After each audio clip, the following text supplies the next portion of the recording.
I'd been planning the hike for weeks. Nothing too ambitious, just a day trip through the back trails near Shady Valley, Tennessee, a part of the Appalachians I'd been wanting to explore for years.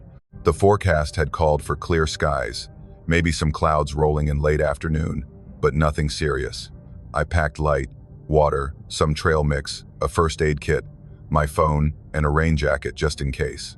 I figured I'd be back at my car by 4, 5 at the latest. I started the hike around 9 in the morning. The trailhead was empty, which wasn't surprising for a Tuesday in October. Most people were at work, and the serious hikers had already moved on to more challenging routes, now that the weather was cooling down. I liked it that way, the solitude, just me and the mountains. The first few hours were perfect. The trail wound through dense hardwood forest, the leaves just starting to turn, splashes of red and gold against the dark green of the pines. The air was crisp and clean, carrying that earthy smell of decaying leaves and damp soil. I stopped a few times to take pictures, to just stand and listen to the silence. Up here, you could go hours without hearing a single human sound. No cars, no voices, just wind and birds and the occasional rustle of something moving through the underbrush. Around noon, I noticed the sky changing. The clouds had moved in faster than I expected, thick and dark, hanging low over the ridgeline. The temperature dropped, and the wind picked up, carrying with it the smell of rain. I checked my phone. No service, which was typical this deep in the mountains. I consulted my map. I was about halfway through the loop, maybe 4 miles from the trailhead. I could push through and make it back before the storm hit, or I could turn around and play it safe. I decided to push through. That was my first mistake. Within 20 minutes, the sky had turned the color of charcoal. The wind was howling through the trees now, bending the smaller saplings nearly in half. The first drops of rain came light and scattered, tapping against the leaves above me.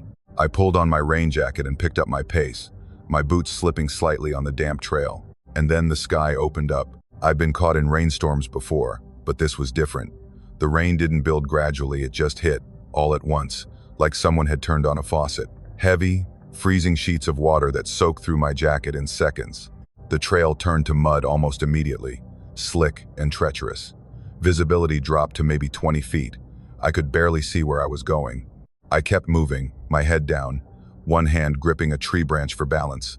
Thunder rumbled overhead, deep and threatening, and lightning flashed, turning the forest into a strobe-lit nightmare. I needed to find shelter, fast. That's when I saw it. Through the rain and the trees, barely visible in the downpour, was a cabin. It was small, tucked back into the woods maybe 50 yards off the trail. The roof was sagging, covered in moss and rotting shingles, and the windows were dark. But it was shelter, and I was desperate.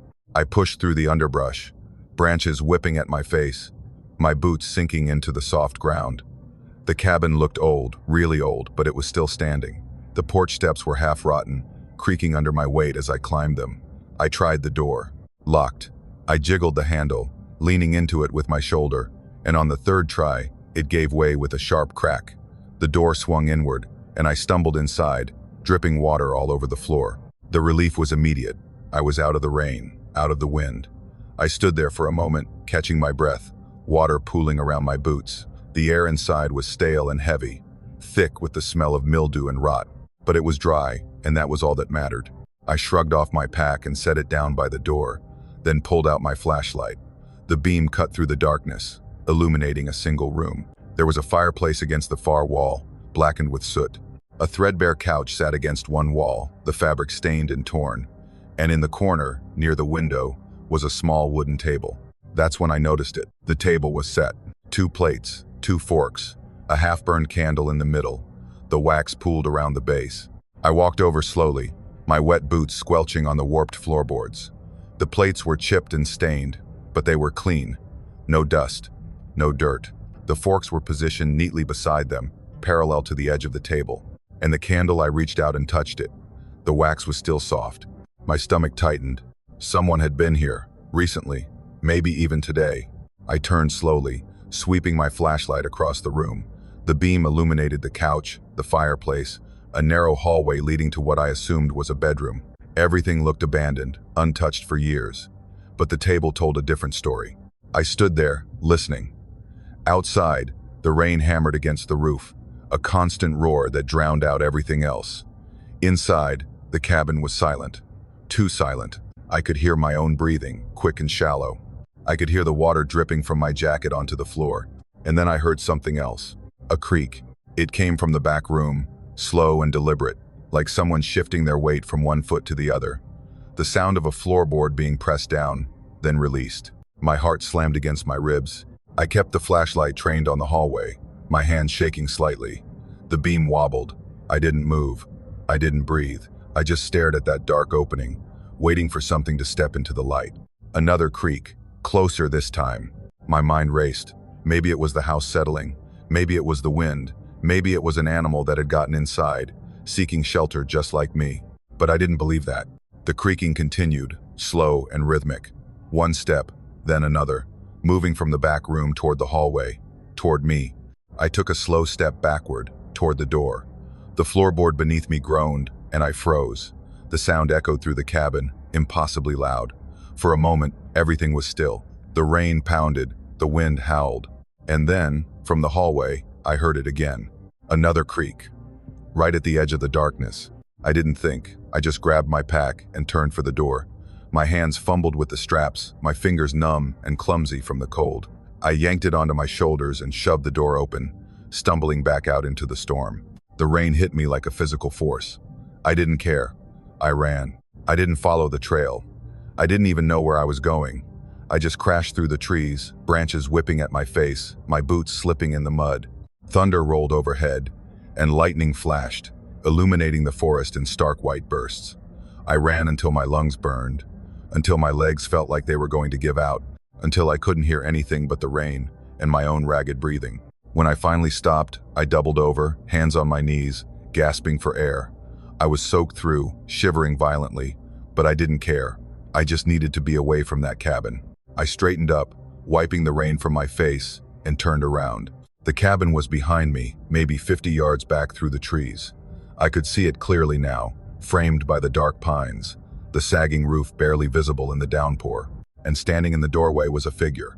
I couldn't make out any details. The rain was too heavy, the light too dim, but I could see the shape of it, tall, thin, perfectly motionless. It didn't move. It didn't step forward or back. It just stood there, in the open doorway, watching me. I felt my stomach drop. My breath caught in my throat. I wanted to look away, to turn and run again, but I couldn't. I was frozen, staring at that figure in the doorway, the rain pouring down around me. And then the lightning flashed. For a split second, everything was lit up bright and harsh and terrible. I saw the cabin clearly. I saw the doorway. I saw the figure. It was a person, or something that looked like a person, tall, dressed in dark clothes that hung loosely on its frame. But the face, I couldn't see the face. It was turned toward me, I was sure of that, but the features were lost in shadow, like the light couldn't quite reach them. The lightning faded, the darkness rushed back in, and the figure was gone. I didn't wait to see if it would reappear. I turned and ran again, this time following what I hoped was the direction of the trail. My flashlight bounced wildly in my hand, the beam cutting through the rain. I didn't stop. I didn't look back. I just ran. I don't know how long I ran. It felt like hours, but it was probably only 20 minutes. Eventually, I burst out onto the main trail, recognizing a familiar bend in the path. I followed it, my legs shaking, until I reached the trailhead. My car was the only one in the parking lot, sitting alone in the rain. I fumbled with my keys, my hands trembling so badly I could barely get them in the lock. The door finally opened, and I threw myself inside, slamming it shut behind me. I locked the doors and sat there, panting, water dripping from my hair onto the seat. The rain was starting to let up now, tapering off into a steady drizzle. I sat there for a long time, just breathing, trying to calm down. My hands were still shaking. My heart was still racing. I pulled out my phone. Still no service. I started the car and turned on the heat, letting the warm air wash over me. Slowly, I started to relax. I was safe. I was out. Whatever had been in that cabin, whatever I'd seen, it was behind me now. But as I drove away, winding down the narrow mountain road, I couldn't shake the feeling that I was being watched. Every time I glanced in the rearview mirror, I half expected to see that figure standing in the middle of the road, motionless and waiting. I didn't see anything, but I didn't stop driving until I was back in town, surrounded by lights and people and noise. I've thought about that cabin a lot since then. I've tried to convince myself it was nothing, just an abandoned house, an animal, my imagination running wild in the storm. But I can't explain the table. I can't explain the candle, still soft and warm. And I can't explain the figure in the doorway. I looked at maps later, trying to find the cabin again. But there was nothing marked in that area. No structures, no old homesteads, just forest. Sometimes, late at night, I wonder if it's still there, standing in that doorway, waiting for the next person to come looking for shelter. And I wonder what would have happened if I'd stayed, if I'd waited to see what was in that back room, if I'd turned around when I heard those footsteps. I don't have answers. I don't think I ever will. But I know one thing for certain. I'll never hike those trails again. We'd been planning the camping trip for months. Sarah and I both worked demanding jobs in the city, and we were desperate for a few days away from everything, just us, a tent, and the quiet of the mountains. We'd picked a spot in the southern Appalachians, a campground Sarah had found online that promised seclusion and natural beauty. The drive was supposed to take about 5 hours, most of it on winding mountain roads that we'd both been looking forward to. The first 3 hours went smoothly. We left early on a Friday morning, the sun just starting to rise as we merged onto the interstate. We talked and laughed, listening to music, watching the landscape change from urban sprawl to rolling farmland to the first hints of mountains on the horizon. By midday, we'd left the highway behind and were navigating the narrow back roads that cut through the hills, 2-lane stretches of asphalt that wound between dense forests and steep ridges. That's when Sarah's car started making the noise. It was a grinding sound at first, low and metallic, coming from somewhere under the hood. Sarah eased off the gas, her hands tightening on the steering wheel, and we coasted to the shoulder. The engine sputtered, coughed twice, and died. "Damn it," she muttered, trying the ignition. Nothing. She tried again. The engine clicked uselessly, then went silent. We sat there for a moment, staring out at the empty road. We hadn't passed another car in over an hour. The forest pressed in on both sides, dark and thick. The trees so close, their branches hung over the asphalt. Sarah tried the ignition one more time. Still nothing. I pulled out my phone. No service. Not even a single bar. I held it up toward the window, turning it in different directions, hoping for something. Nothing. "We're not getting a signal out here," I said. Sarah leaned back in her seat, letting out a long breath. "So what do we do?" I looked up and down the road. There was nothing. No houses, no driveways, no signs of civilization, just trees and pavement stretching into the distance. "We can wait," I said, though I didn't believe it. "Maybe someone will come by." "Or we can walk," Sarah said. "There's got to be something up ahead. A house, a gas station. Something." I nodded, but I didn't like it. We had no idea how far we'd have to walk. The road curved out of sight in both directions, disappearing into the forest. But sitting in the car felt wrong too, exposed. We grabbed our packs from the back seat, just the essentials, water and snacks and our phones in case we found service, and locked the car. The air outside was cool and damp, heavy with the smell of pine and earth.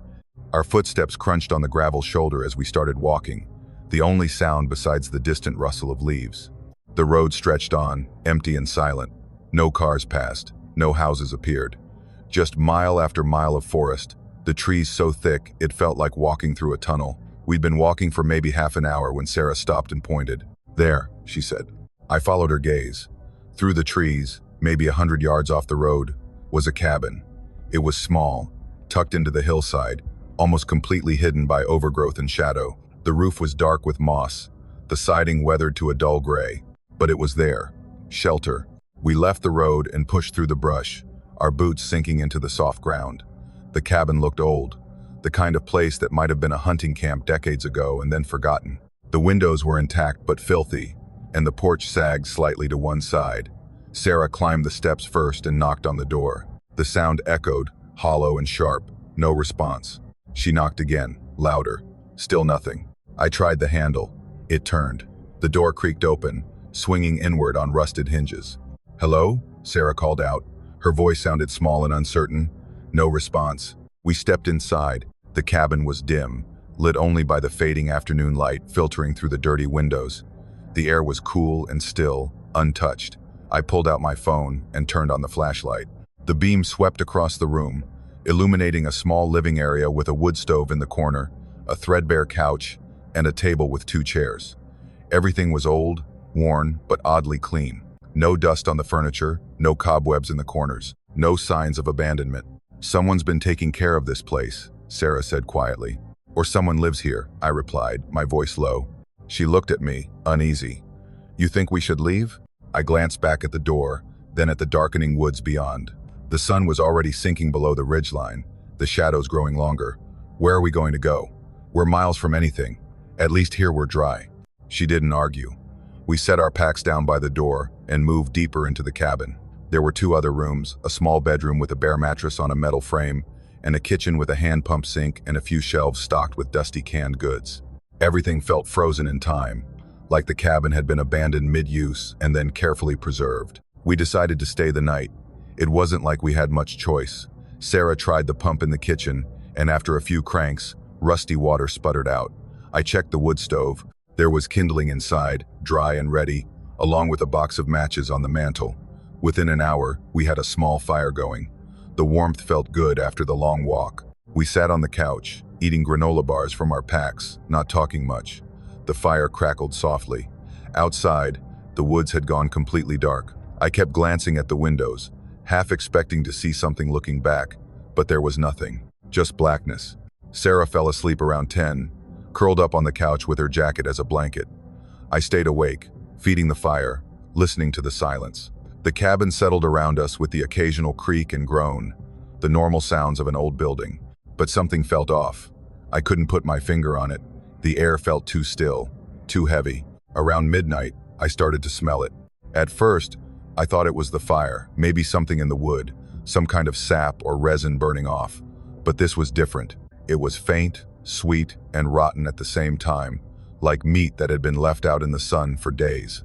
I wrinkled my nose and looked around, trying to pinpoint the source. Sarah stirred beside me, opening her eyes. She sniffed the air, her face changing. Do you smell that? Yeah, I said. What is that? I don't know. We stood up, following the smell. It seemed to be coming from the back of the cabin, near the bedroom. We moved slowly, the floorboards creaking under our weight. The smell got stronger with every step, thick, cloying. It made my stomach turn. Sarah pushed open the bedroom door. The smell hit us like a wall. I gagged, covering my nose and mouth with my sleeve. She did the same, her eyes watering. Oh God, she whispered. We searched the room, pulling open the closet, checking under the bed, running our hands along the walls. Nothing. No dead animal, no rotting food, nothing that could explain the smell. But it was there, thick and suffocating, filling the room. It's coming from the walls, Sarah said, her voice muffled behind her hand. I pressed my ear against the wood paneling. She was right. The smell was strongest there, seeping through the cracks between the boards. I moved along the wall, listening, but there was nothing. Just the smell, growing worse with every breath. We went back to the main room, trying to escape it, but the smell followed us. It was everywhere now, permeating every corner of the cabin. I felt lightheaded, nauseous. Sarah sat down on the couch, her face pale. We should leave, she said. And go where? It's pitch black out there. We don't even know where we are. I don't care. I can't stay here, something's wrong. I was about to respond when I heard it. Scratching. It was faint at first, barely audible over the crackling fire. But it was there, soft and rhythmic, like nails dragging across wood. I froze, listening. The sound was coming from the walls. Sarah heard it too. Her eyes went wide. What is that? I don't know. The scratching moved. It started near the bedroom, then traveled along the wall, slow and deliberate. It passed behind the couch where we sat, then moved toward the kitchen. We didn't move. We just listened, our hearts pounding, as whatever was inside the walls circled the room. It stopped near the front door. Silence. I held my breath, waiting. The fire popped, sending a spray of sparks up the chimney. Sarah grabbed my arm, her fingers digging into my sleeve. Then the scratching started again, faster this time, more frantic. It moved up the wall, toward the ceiling, then back down. It sounded like something trying to get out, or trying to get to us. We're leaving, I said, standing up. Right now. Sarah didn't argue. We grabbed our packs and moved toward the door. I reached for the handle, but before I could turn it, the scratching stopped. Everything went silent. I looked at Sarah. She looked at me.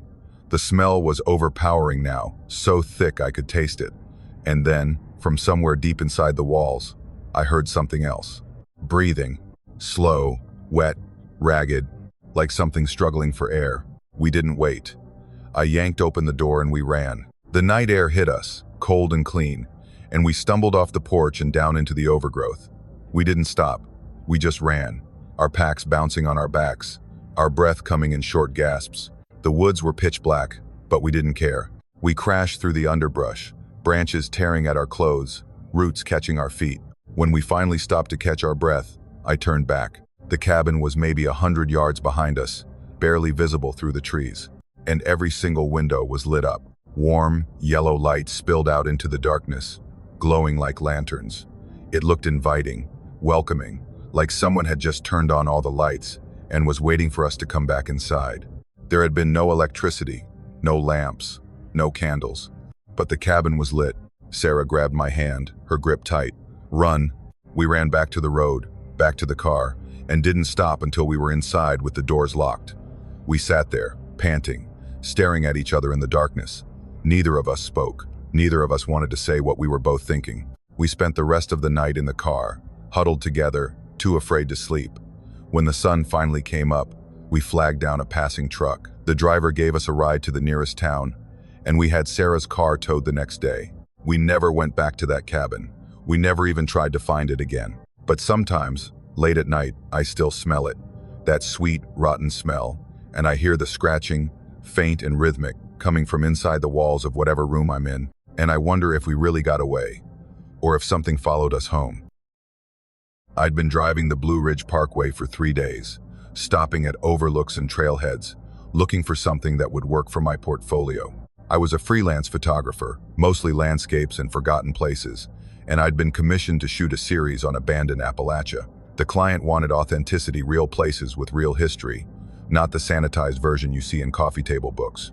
They were paying well, and I needed the work, so I'd packed my camera gear and headed south. By the third day, I was getting frustrated. Most of the abandoned structures I'd found were either too far gone, collapsed roofs, walls caved in, or too accessible, meaning they'd already been photographed 100 times by every amateur with an Instagram account. I needed something different, something with character, something undiscovered. That's when I found the trail. It wasn't marked on any of my maps. Just a narrow gap in the trees about 20 miles south of Boone, barely visible from the parkway. There was a weathered wooden post that might have once held a sign, but whatever had been there was long gone. I pulled onto the shoulder and grabbed my camera bag.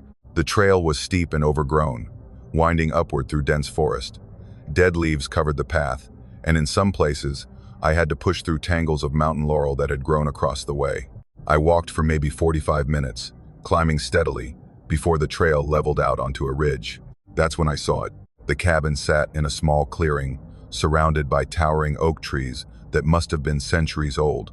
It was constructed from hand-hewn logs, darkened with age, with a stone chimney rising from one end. The roof was covered in moss and rotting shingles, and the porch sagged in the middle, but the structure was intact. It looked forgotten, abandoned for decades. Perfect. I approached slowly, taking test shots from different angles. The afternoon light was good, filtering through the trees in soft golden beams. I climbed the porch steps carefully, testing each one before putting my full weight down. The wood groaned but held. The door hung slightly crooked on its hinges, and when I pushed it, it swung open easily. Inside, the cabin was dim and cool. Dust hung in the air, illuminated by shafts of sunlight that streamed through the dirty windows. The main room was small, just a stone fireplace, a few pieces of old furniture, and a wooden table near the hearth. I moved around the space, framing shots, capturing the way the light played off the rough-hewn walls and the texture of the aged wood. That's when I noticed the book. It sat on the table, centered perfectly, like it had been placed there deliberately. Leather-bound, thick, the cover worn smooth with age. I set my camera down and picked it up. It was heavy, substantial. The leather was cracked in places, but the binding was solid. I opened it carefully, expecting blank pages or maybe some old ledger entries. Instead, I found handwriting. Neat, careful script on the first page, dated the 12th of April, 1987, Michael Garrett. Stayed the night, heard singing. I turned the page. Another entry, different handwriting. The 3rd of June, 1989. Linda Hawthorne. Woke up to footsteps on the roof. I kept reading, turning pages slowly. Each entry followed the same format, a name, a date, and a single sentence describing something that had happened during their stay. Some were mundane, peaceful night, good shelter from the rain. Others were unsettling. Heard my name whispered in the dark. Found scratches on the door in the morning. Something circled the cabin all night. The entries spanned decades, 1987 to 2025. Dozens of people had stayed in this cabin, and they'd all written something in this book. I flipped through faster now, my hands beginning to tremble slightly. The entries became more disturbing as I went on. It followed me to the tree line but wouldn't cross into the clearing. Don't look out the windows after midnight. Whatever lives here doesn't want us to leave. I reached the last page, my heart pounding now. The final entry was dated 3 days ago. The handwriting was shaky, barely legible. The letters slanting wildly across the page like they'd been written in a hurry, or in fear. Don't stay after dark. It knows you're here. My stomach dropped. I looked up from the book, scanning the cabin. It was quiet, too quiet. No birds outside, no wind rustling the leaves. Just heavy, oppressive silence pressing down on everything. I checked my watch. It was already after 5. The sun was low, the shadows in the cabin growing longer, reaching across the floor like fingers. I needed to leave. I closed the book and set it back on the table, positioning it exactly where I'd found it. I grabbed my camera, my hands shaking now, and turned toward the door. It wouldn't open. I twisted the handle, pulling hard. It turned freely. I could feel the mechanism working, but the door didn't budge. It was like something was holding it shut from the outside, pressing against it with enormous weight. I pulled harder, putting my shoulder into it, my boots scrabbling for purchase on the wooden floor. Nothing. The door didn't move even a fraction of an inch. Come on, I muttered, panic rising in my chest like cold water. I tried again, yanking on the handle with both hands, throwing my full weight backward. The latch clicked. The handle turned. But the door stayed closed. That's when I heard it. A voice, distant and faint, drifting through the walls from somewhere outside. It was singing, a low, melodic humming that rose and fell in a rhythm that felt ancient, like a hymn sung in a language I didn't recognize. The tune was haunting, mournful, and it seemed to come from everywhere at once, filling the cabin, seeping through the cracks in the logs. I froze, my hand still on the door handle, my heart hammering against my ribs. The singing continued, slow and deliberate, circling around the cabin. I couldn't make out words, just the melody, wordless and relentless. I turned back to the room. The shadows had grown darker now, pooling in the corners, creeping across the floor. The fireplace loomed in front of me, black and empty. The guest book sat on the table, still open to the last page. The singing grew louder, no longer distant. It sounded close now, like it was right outside the door, or inside the walls. I moved to the window, pressing my face against the filthy glass. Outside, the clearing was bathed in the orange glow of the setting sun. The trees swayed gently in a breeze I couldn't feel. Everything looked normal, peaceful. But the singing continued, filling my ears, crawling under my skin like insects. I went to the other window, the one on the side of the cabin. It was smaller, the glass cracked but still intact. I could break it, climb out, get away from here. I pulled off my jacket and wrapped it around my hand, my breath coming in short gasps now. The singing was everywhere, surrounding me, pressing in from all sides. I couldn't tell anymore if it was coming from outside or if it was somehow inside my head. I swung my fist at the window. The glass shattered, shards falling away in jagged pieces. I knocked out the remaining fragments, clearing the frame, and tossed my camera bag through. Then I hoisted myself up, ignoring the sharp edges that bit into my palms, and climbed through. I dropped onto the ground outside, landing hard on my shoulder. Pain shot through my arm, but I didn't care. I grabbed my bag and ran. I didn't look back. I just crashed through the underbrush, my boots slipping on loose rocks, branches whipping at my face. The singing followed me, faint but persistent, echoing through the trees like it was chasing me down the mountain. I reached the trail and half ran, half stumbled down the steep slope, my lungs burning, my legs shaking. The light was fading fast, the forest around me growing darker with every step. I didn't stop. I couldn't. When I finally burst out onto the parkway, the sun had just dipped below the horizon. My car was still there, right where I'd left it. I fumbled with my keys, my hands shaking so badly I could barely get the door unlocked. I threw my bag into the passenger seat and climbed in, slamming the door behind me and hitting the lock button. For a moment, I just sat there, gasping for breath, staring out at the darkening woods. The singing had stopped. Everything was silent again, except for my own ragged breathing and the pounding of my heart. I started the car and pulled onto the parkway, my tires squealing as I accelerated away. I didn't slow down until I was miles away, the forest replaced by open fields and the distant glow of civilization. I never went back to that cabin. I never even tried to find it again, but I've thought about it, a lot. I've thought about the guest book, about all those names and dates stretching back decades. I've thought about what they experienced, what they heard, what they saw. I've thought about the singing and the door that wouldn't open, and the last entry in that book. Don't stay after dark. It knows you're here. A few months later, I was going through the photos from that trip, looking for shots to include in my portfolio. Most of them were fine old barns, abandoned houses, the usual stuff. But when I got to the ones I'd taken inside the cabin, I stopped. In one of the shots, the one I'd taken of the main room from just inside the doorway, there was something in the corner. I hadn't noticed it when I was there, but it was visible in the photograph. A dark shape, blurred and indistinct, like a shadow that had somehow gained substance. But it had a form, vaguely human, tall and thin, standing near the fireplace. I zoomed in on my computer, my hands trembling. The image was grainy, hard to make out clearly, but I could see it, a figure facing the camera, its features obscured by darkness. I deleted the photo immediately. Then I deleted all of them, every single shot I'd taken in that cabin. I emptied the trash, ran a file recovery blocker, did everything I could to make sure they were gone forever. But I can still see it when I close my eyes. That shape in the corner, that figure, standing perfectly still, watching me work. I don't know what stays in that cabin. I don't know what it wants, or why it's there, or what happens to the people who write their names in that book. But I know one thing for certain, it knew I was there.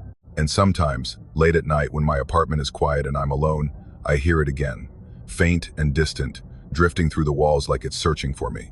That singing, that wordless, mournful hymn, and I know it hasn't forgotten. Jake and I had been exploring abandoned places together for about 3 years.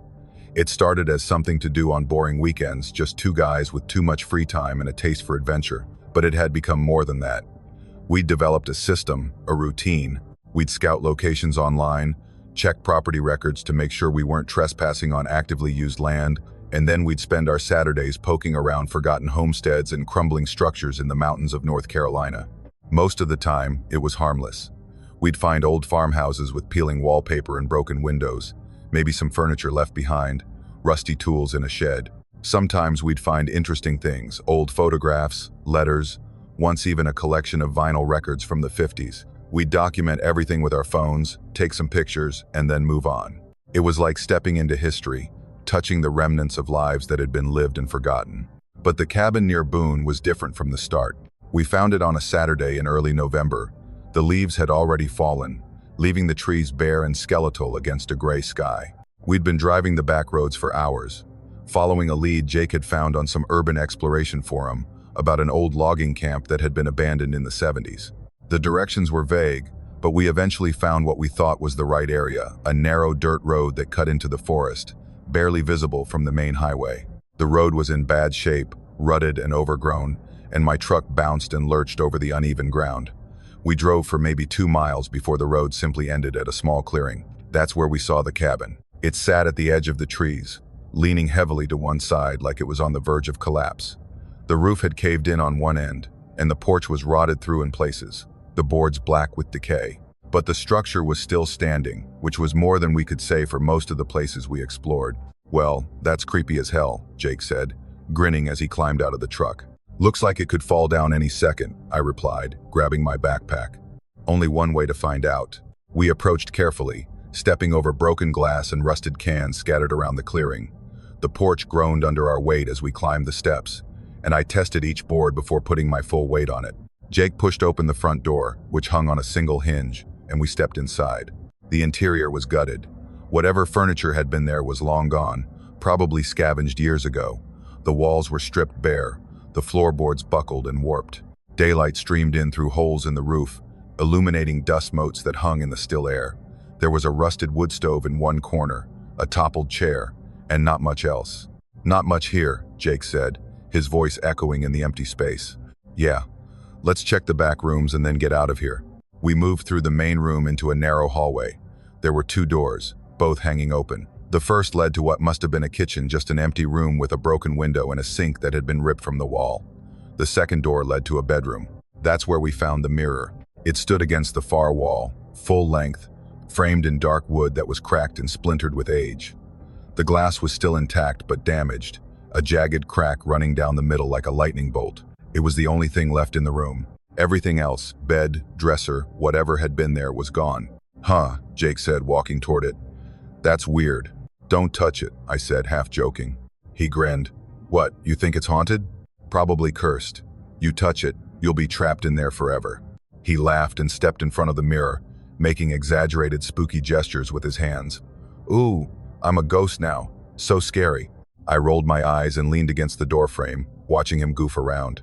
His reflection moved with him, mimicking his gestures in the cracked glass. I glanced at my own reflection. I looked tired, my face shadowed in the dim light filtering through the dirty window. Nothing unusual. But then I noticed something. Jake had stopped moving. He was standing still now, his hands at his sides, staring at his reflection. But in the mirror, his reflection was still moving, just slightly, a fraction of a second behind, like a video that was out of sync with the audio. I blinked, rubbing my eyes. I had to be seeing things. Mirrors don't do that. It was just the crack in the glass, distorting the image, playing tricks on my vision. But then Jake tilted his head to the left. In the mirror, his reflection tilted to the right. My stomach tightened. Jake shifted his weight, moving his hand up to scratch his neck. In the mirror, his reflection stayed perfectly still, arms at its sides. "Jake," I said quietly. He didn't respond. He was transfixed, staring at himself in the mirror. And then his reflection smiled. A wide, slow smile that spread across its face, revealing teeth. But Jake wasn't smiling. He was just standing there, his expression blank, staring. "Jake," I said again, louder this time. He blinked, like he was coming out of a trance, and turned to look at me. "What?" I stepped into the room and grabbed his arm. "We need to leave, right now." "What? Why?" "Just come on." I pulled him toward the door, my heart pounding. He resisted for a second, confused. But then he followed me out of the bedroom, back through the hallway, and out onto the porch. "Dude, what's going on?" he asked as we stepped into the clearing. I stopped, trying to catch my breath. My hands were shaking. I looked at him, at his face, trying to figure out how to explain what I'd just seen without sounding completely insane. "Your reflection," I said finally. "In the mirror, it wasn't moving with you." He stared at me. "What are you talking about?" "I'm serious, Jake. You were standing still, and it was moving. And then..." I hesitated. "And then it smiled." "You weren't smiling, but it was." His face went pale. All the humor drained from his expression. "That's not funny." "I'm not joking. I saw it. We need to get out of here." He didn't argue. We turned and headed back toward the truck, our footsteps quick on the uneven ground.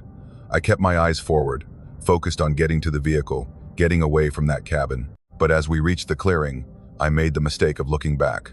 The cabin stood behind us, dark and silent, the broken roof stark against the gray sky.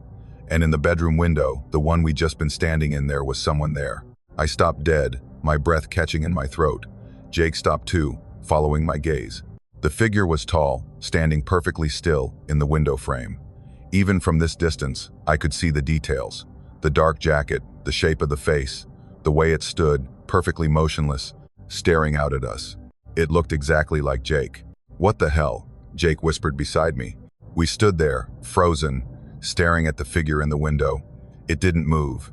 It didn't wave or gesture or do anything. It just stood there, watching us with an intensity I could feel even from 50 yards away. "Is that..." Jake started, but he didn't finish the sentence.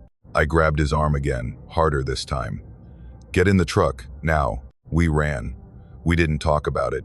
We just ran, stumbling over rocks and roots, throwing ourselves into the truck. I fumbled with the keys, my hands shaking so badly I could barely get them into the ignition. The engine roared to life, and I threw the truck into reverse, not caring about the ruts or the branches scraping against the sides.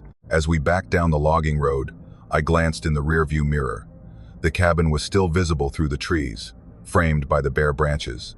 The figure was gone from the window, but I swear, just before we rounded the bend and lost sight of the clearing, I saw it standing on the porch, watching us leave, wearing Jake's jacket, having Jake's face. We didn't talk on the drive back. Jake stared out the window, his jaw clenched, his face still pale. I kept my eyes on the road, gripping the steering wheel until my knuckles ached. We didn't stop until we reached the main highway, pulling into a gas station just as the sun was starting to set. Jake got out without a word and went inside. I sat in the truck, my heart still racing, trying to process what we'd seen. It didn't make sense. None of it made sense. When Jake came back, he had 2 coffees. He handed me one and climbed back into the passenger seat. We sat there in silence for a long moment before he finally spoke. "You really saw it?" he asked quietly. "Yeah," I said. "I really saw it." He nodded slowly, staring down at his coffee. "Me too." We sat there for another few minutes, neither of us knowing what to say. Eventually, he looked at me. "What do you think it was?" I didn't have an answer then. I still don't. We never went back to that cabin. We talked about it once, a few weeks later, trying to rationalize what we'd seen. Maybe it was a squatter, someone living in the cabin who happened to look like Jake. Maybe it was our imaginations, our minds playing tricks on us in the dim light and the unsettling atmosphere. But neither of us believed that.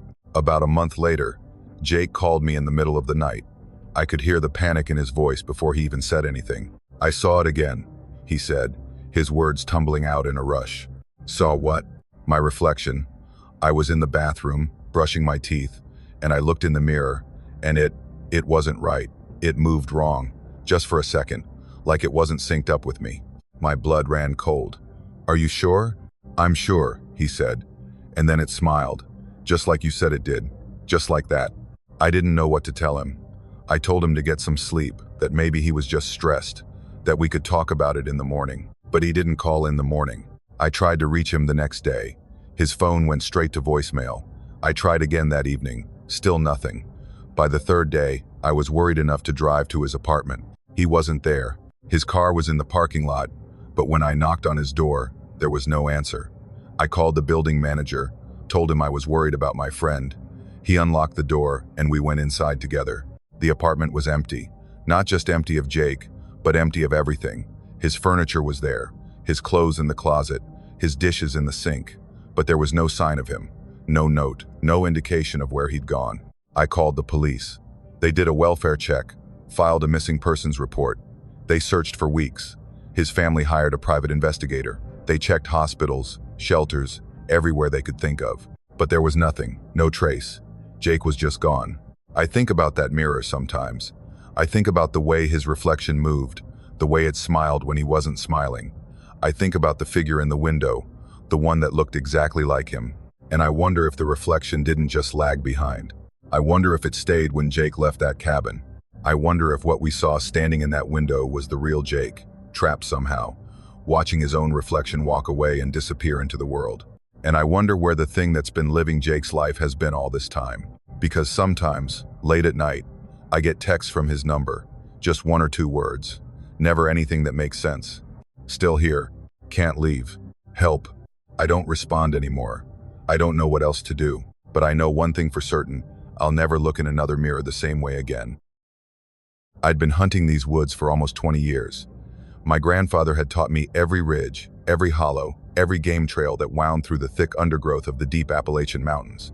This was family land, passed down through 4 generations, and I knew it better than I knew the streets of my own town. I could walk these forests blindfolded and still find my way home. So when I came across the cabin that late August morning, I knew immediately that something was wrong. It was opening day of bow season, and I'd been out since before dawn, moving quietly through the pre-dawn darkness to a tree stand I'd set up weeks earlier. The air was thick and humid, unseasonably warm for early fall, and by the time the sun came up, I was already sweating through my camo. I sat in my stand for 3 hours, watching the woods come alive, but I didn't see anything worth taking a shot at. Just squirrels and a few does that were too far out of range.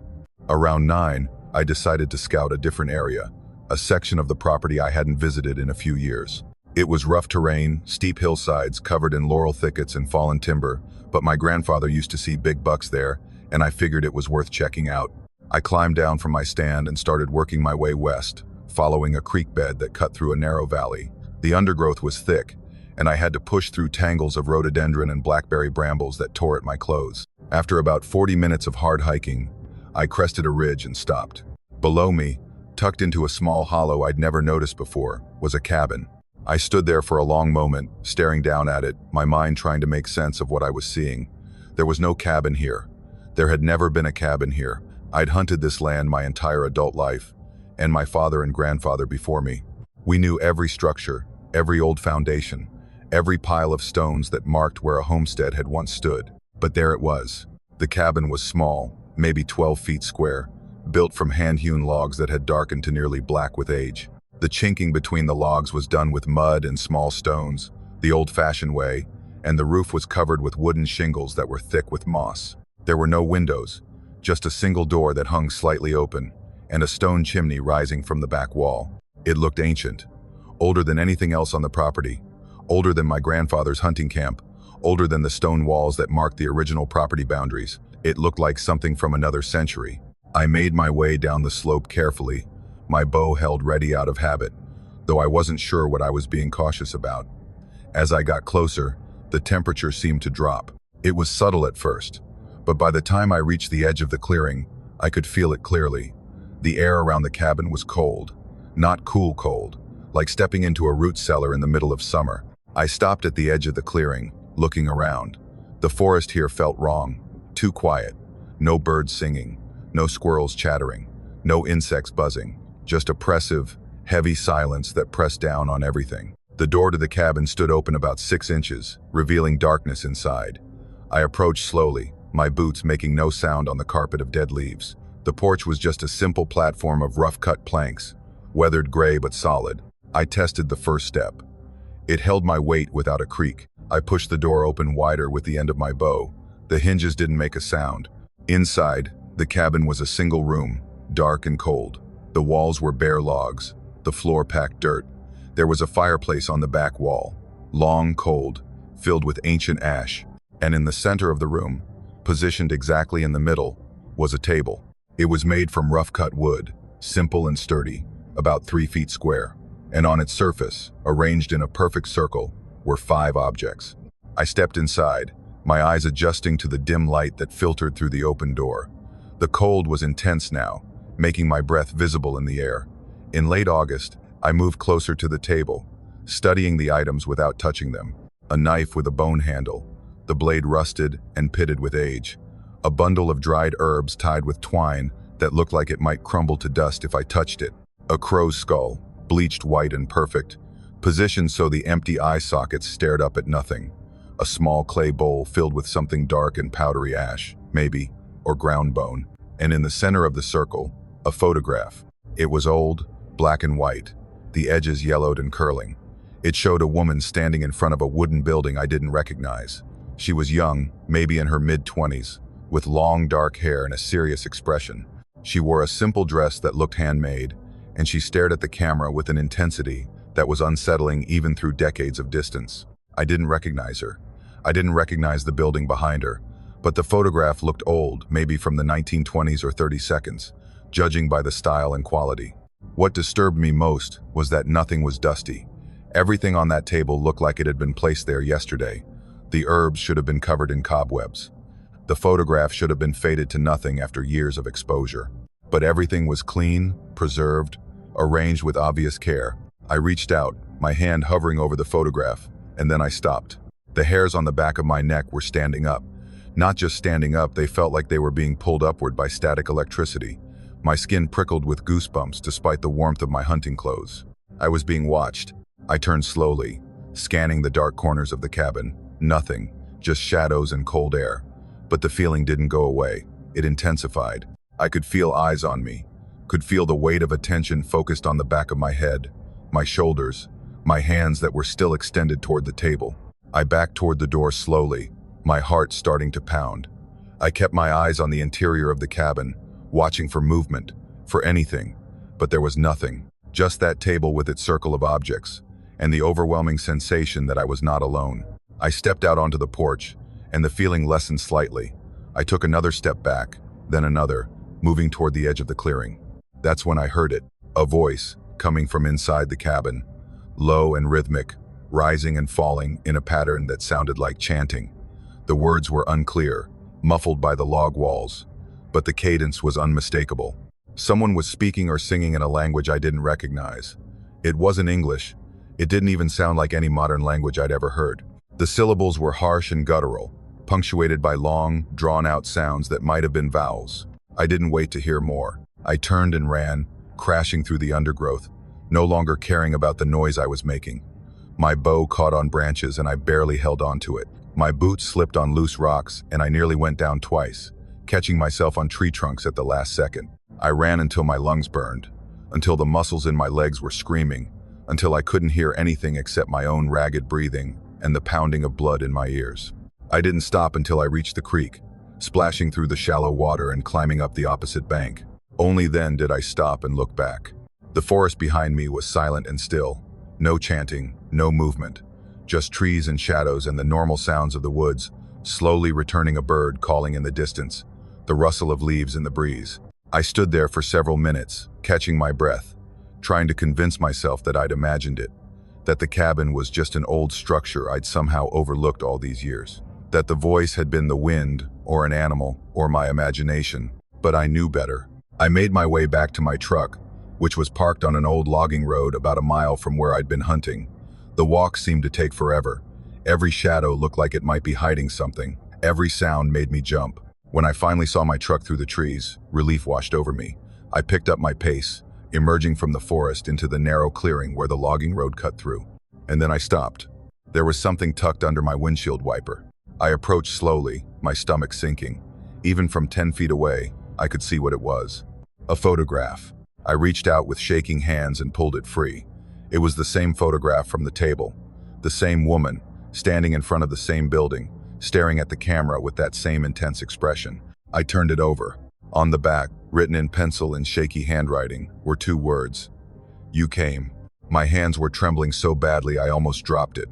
I looked around wildly, scanning the tree line, the road, everywhere. There was no one, nothing, just my truck and the forest and the photograph in my hands. I got in the truck and locked the doors immediately. I sat there for several minutes, staring at the photograph, my mind racing. How had it gotten here? I'd been miles from my truck when I found the cabin. There was no way someone could have followed me, gotten ahead of me, and placed this here. Unless they'd known I was coming. Unless they'd been waiting. I started the engine with shaking hands and drove away faster than I should have on that narrow, rutted road.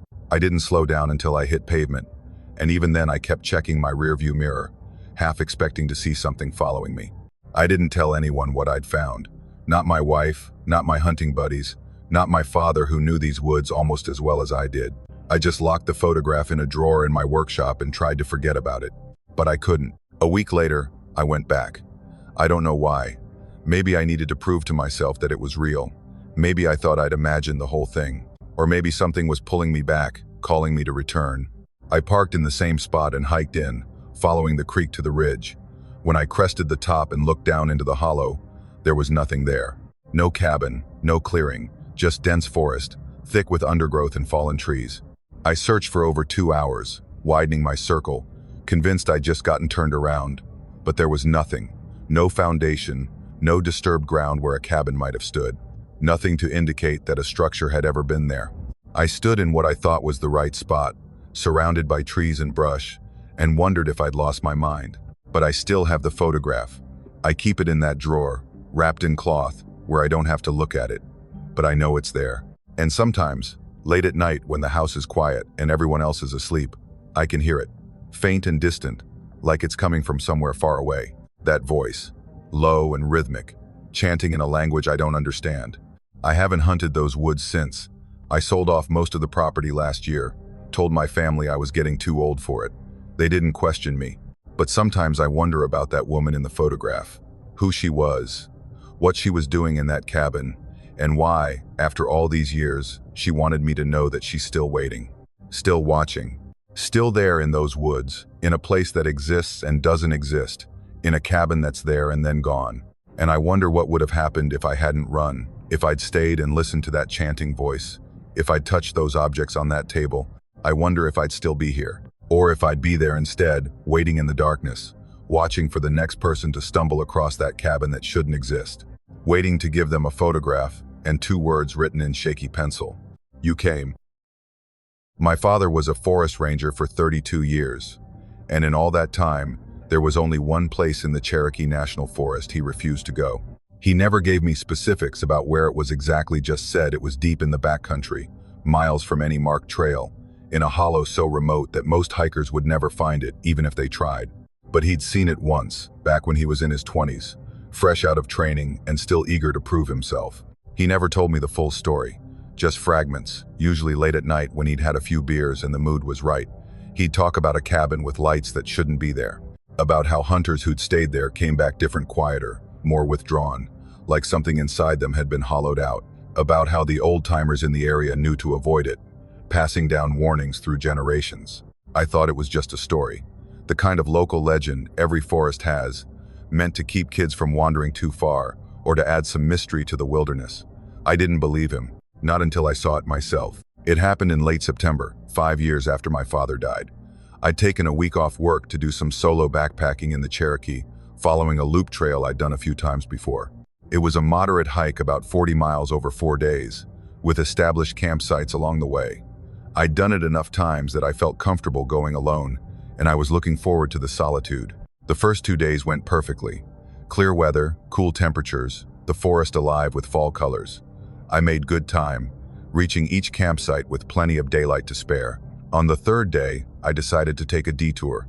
There was a side trail I'd noticed on the map, an unmaintained path that led up to a ridge with supposedly spectacular views. It would add a few miles to my day, but I had time, and I was feeling confident. That was my mistake. The side trail was harder than I expected.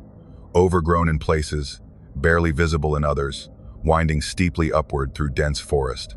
I checked my GPS periodically, making sure I was still on track, but the signal was weak, and the trail kept disappearing beneath tangles of laurel and fallen timber. After about 2 hours of hard hiking, I realized I'd lost the trail completely. I stopped, pulling out my map and GPS, trying to figure out where I was. The GPS showed my location as a blinking dot in the middle of a vast green area with no trails marked. I was off route, somewhere in the backcountry, and the sun was already starting to sink toward the horizon. I had maybe 2 hours of daylight left, not enough time to backtrack to the main trail and make it to the next campsite. I needed to find a place to camp for the night and sort everything out in the morning. That's when I saw it. Through the trees, maybe a quarter-mile downslope, was a cabin. Even from that distance, I could see lights glowing in the windows. Warm, yellow light, flickering gently like candles or an oil lamp. Relief flooded through me. Someone lived out here, which meant there had to be a road or at least a trail leading back to civilization. At the very least, I could ask for directions or maybe even use a phone if they had one. I made my way down the slope, pushing through the underbrush. The terrain was rough, all loose rocks and thick vegetation, and it took me almost 20 minutes to reach the clearing where the cabin sat. As I got closer, I could see it more clearly. The structure was old, really old, built from hand-hewn logs that had darkened with age. The roof was covered in wooden shingles thick with moss, and the porch sagged in the middle. It looked abandoned, like something that hadn't been lived in for decades. But every window glowed with light. I stopped at the edge of the clearing, my pack heavy on my shoulders, and stared. The lights were warm and inviting, flickering gently behind dirty glass. I could see them clearly, 4 windows, all glowing with that same soft yellow radiance. "Hello," I called out. My voice echoed through the hollow, then faded into silence. No response. I tried again, louder. "Is anyone home?" Still nothing. Just the sound of wind rustling through the trees and the distant call of a crow. I approached slowly, my boots crunching on the carpet of dead leaves. As I got closer, I noticed details that didn't make sense. The porch was rotted through in places, the boards black with decay, the door hung crooked on its hinges. The whole structure looked like it could collapse at any moment. But the lights in the windows kept burning. I climbed the porch steps carefully, testing each one before putting my full weight down. The wood groaned but held. The door was standing wide open, revealing darkness inside. "Wait." I stopped, my hand on the doorframe, and stared into the cabin. It was completely dark inside. No lights, no candles, no lamps, just empty blackness. But I could still see the glow from the windows, could see the warm light spilling out onto the ground around the cabin. I turned and looked back at the clearing. The windows were lit up, all 4 of them, glowing steadily in the gathering dusk. I turned back to the doorway. Dark. Nothing. I pulled out my flashlight and shined it inside. The beam cut through the darkness, illuminating a single room. There was a fireplace against the far wall, cold and empty. A broken chair lay on its side near the door. The floor was covered in dirt and leaves that looked undisturbed for years. No candles, no lamps, no source for the light I could see from outside. I stood there for a long moment, my mind trying to make sense of what I was seeing. This wasn't possible. Light doesn't come from nowhere. There had to be a source. But there wasn't. I backed away from the door slowly, my heart starting to pound. I stepped off the porch and walked about 20 feet away, then turned to look at the cabin again. All 4 windows glowed with warm, flickering light, like someone had just lit a fire inside and was settling in for the evening. I walked around to the side of the cabin, trying to get a different angle, trying to figure out where the light was coming from. But from every position, the result was the same. The windows glowed, the interior was dark. I stood there in the clearing as the sun sank lower, watching the cabin. The lights never changed. They didn't flicker in the way real candles would. They didn't brighten or dim. They just maintained that same steady, warm glow, pulsing very slightly, almost like breathing. On, off, but never completely dark, always that gentle yellow radiance. I thought about my father's stories, about the cabin deep in the forest, about the hunters who went inside and came back different, about the lights that shouldn't be there. People who went inside didn't come back the same. I looked at the open door, at that darkness waiting inside. Part of me wanted to go in, wanted to understand, wanted to solve the mystery of those impossible lights. But a deeper part of me, the part that had kept humans alive for thousands of years by teaching them to fear the unknown, was screaming at me to leave. I checked my watch. It was almost 6. The sun would be down in less than an hour. I had 2 choices: stay here and try to camp near the cabin, or start hiking and hope I could find my way back to the main trail before dark. I chose to hike. I turned away from the cabin and started walking, following what I hoped was the right direction based on my compass. Behind me, I could feel those lights, could feel them watching me like eyes. I didn't look back for almost 5 minutes. When I finally did, turning to check my bearings, I could still see the cabin through the trees. Every window still glowed with that same warm, impossible light. I kept walking. The sun set, and the forest grew dark around me. I pulled out my headlamp and kept moving, pushing through underbrush, climbing over fallen logs, using my compass to maintain a generally eastward direction where I hoped the main trail would be. I hiked through the entire night. I didn't stop to rest. I didn't stop to eat. I just kept moving, one foot in front of the other, my headlamp cutting a narrow beam through the darkness.